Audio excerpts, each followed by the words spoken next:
ano naman yung mga challenges na naranasan mo sa pag-aaral mo habang hindi pa siya nangingibang bansa? Sobrang dami po. Like, naranasan ko po na maputulan ng ilaw, Okay. maputulan ng tubig, or minsan sabay.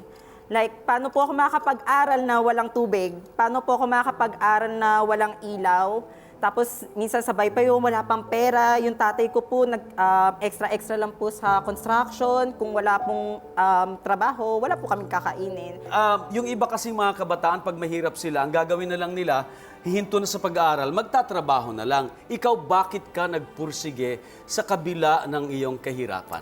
Dahil po yun sa sinasabi ng magulang ko. Lagi po niya kaming nire-remind na mahirap tayo, minulat ko kayo sa hirap. Ngayon, nasa sa inyo na yan kung gusto ninyong iahon ang pamilya natin sa kahirapan. Yun po yung tumatak sa isip ko, iahon yung pamilya ko sa kahirapan. Okay. Sa paanong paraan? Okay. Siyempre, kailangan kong magsumikap, kailangan kong mag-aral ng mabuti kasi yun lang yung tanging paraan para maiahon ko yung pamilya ko sa kahirapan. Ngayon po, nakakain na kami, nakapag-celebrate na kami. Hindi na namin nararanasan yung maputulan ng tubig at ilaw. Hindi na namin nararanasan matulog ng gutom.